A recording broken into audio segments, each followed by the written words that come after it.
चितवन 3 सोभिता गौतमको क्षेत्रको र रेणु दाहाल सोभिता गौतम र रेणु दाहाल भिडिरहेको क्षेत्रको पनि नयाँ अपडेट म तपाईहरुलाई गराउँछु। यहाँको नयाँ मत परिणाम प्राप्त भएको छ।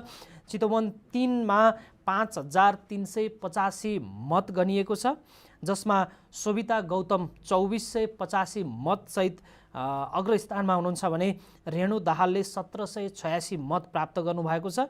यस्तै टेक प्रसाद गुरुङले 276 मत प्राप्त गर्दाखेरि शङ्कर थपलियाले 535 मत प्राप्त गर्नुभएको छ भने दीपक थापाको 113 मत मात्रै छ। रेणु दाहाल र सोभिता गौतम बीचको मतान्तर झन्डै 800 भन्दा बढीको छ। अब रुकुम पूर्वको प्रारम्भिक मतगणनातर्फ लागौँ।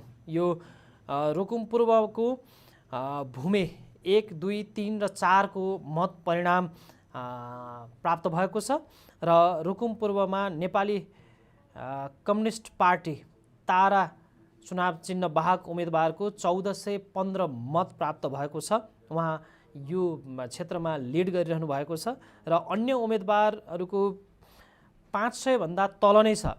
झन्डै 800 हाराहारीले रुकुममा नेपाल कम्युनिस्ट पार्टी रुकुम पूर्वमा नेपाली कम्युनिस्ट पार्टी तारा चुनाव चिन्ह वाहक उम्मेदवार अगाडि हुनुहुन्छ। यहाँ रुखले 417 मत, सूर्य चुनाव चिन्हले 431 मत, घन्टीले 176, हलोले 7, गिलासले 6, आँखाले 35, मङ्गोल नेसनल अर्गनाइजेसन भाले चुनाव चिन्हका उम्मेदवारले 45, नेसनल रिपब्लिक माहुरी दलले माहुरी चुनाव चिन्हको 6, नेकपा माओवादी गुलाब विप्लव समूहको 10 र जसपा जाँतोको 1 मत प्राप्त भएको छ। यहाँ 2635 मत गनिएको छ। कास्की क्षेत्र नम्बर 1 को अपडेट प्राप्त भएको छ हामीलाई। कास्की क्षेत्र नम्बर 1 मा गणेश पौडेल रासोपा उम्मेदवार 2306 मत सहित अग्रस्थानमा हुनुहुन्छ। उहाँ र निकटतम उहाँका प्रतिद्वन्दी नेकपा एमालेका उम्मेदवार बीचको मतान्तर अहिले झन्डै 800 भन्दा बढी देखिएको छ। गणेश पौडेलको 2306 मत आउँदाखेरि बैनबहादुर अधिकारी छेत्री एमालेका उम्मेदवार हुनुहुन्छ। उहाँले 1455 मत प्राप्त गर्नुभएको छ।